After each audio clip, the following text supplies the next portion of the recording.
Hello everyone, how are you today? Are you okay? I hope so. Today's lesson is how do forces act? Let's take a look at this picture. What are the forces acting on the aeroplane? There is different forces acting on the aeroplane, which are lift and weight. And there is another pair of forces acting on the aeroplane, which are thrust, it's meaning forwards, and drag, it's meaning backward. Okay, what about direction of each forces? The direction of each forces is shown by the arrowhead. So the direction is shown by arrowhead. And so the left acts upward while the weight of the aeroplane acts downward, alright? And the size of each force is shown by the length of the arrow. So we can see that more than one force can acting on an object at a time. The forces acting in pairs in opposite directions. Okay. When these two forces are equal or balanced, the aeroplane doesn't move up or down. But when the lift is greater than the weight, the forces are unbalanced and the aeroplane will rise. Okay, what will happen if the weight is greater than the lift? If the weight is greater than or is larger than the lift, the aeroplane will fall. Did you get it? Okay, look at this. The stone hanging from the force meter. As I mentioned in last video, that force meter device to measure weight. When you look closely, you will notice that there is a balanced forces that acting on the stone. So, are there any changes in the movement of the stone? Of course, no. There is no changes in the movement of stone. So, what are the forces acting on the stone and their direction? The weight of the stone acts downwards, and the force of the spring in the force meter acts upward. Did you get it? Okay. Let us look at more example for force diagram. What are forces acting on the book?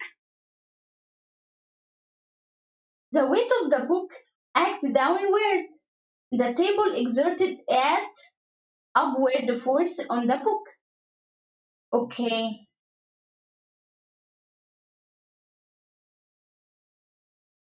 Have you ever played the game tug of war?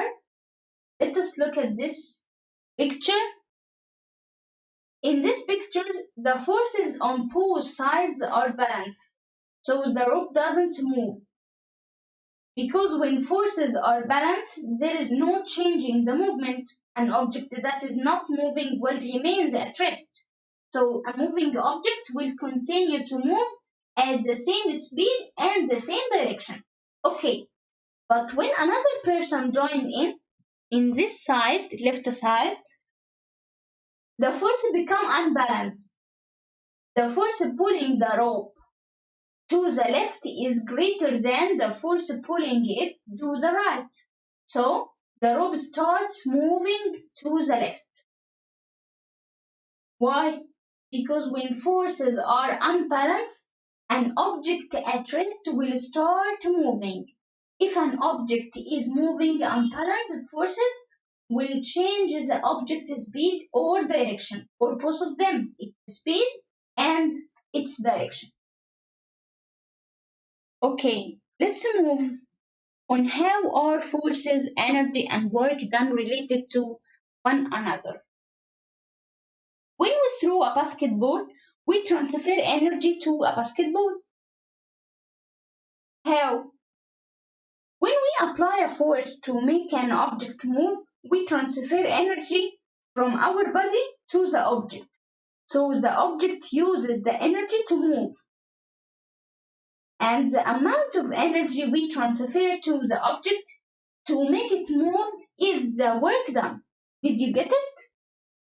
Okay, so when we throw a basketball in this picture, we transfer energy to basketball. Look at this picture. She transfer energy to the trolley bag. When she pull it, the trolley bag uses the energy to move and work is done. It's very nice. Okay, what will happen when we pushing very hard against a wall? Is there any work done? Of course no. Why? Because the wall doesn't move. Did you get it? Okay, so the most important thing you must know that the size and the direction of the force can be represented by an arrow. The length of the arrow shows the size of the force, while the arrowhead shows the direction. Okay, if the force acting in opposite directions are equal, the forces are unbalanced. There is no change in the movement of an object when the forces acting on it are balanced. Okay, but if the forces acting in opposite directions are unequal or unbalanced, the forces are unbalanced, meaning not equal. Okay, but when forces moves an object, there is a transfer of energy and work is done. Like when we throw a basketball, we transfer energy to a basketball. Okay. If you want to be a king of science of this week, try to answer page 83 and 84 in activity book. If you answer all questions right, you will be king of science of this week and you will get 5 marks. I hope with my video lessons you will discover how much fun science can be. Goodbye till next time.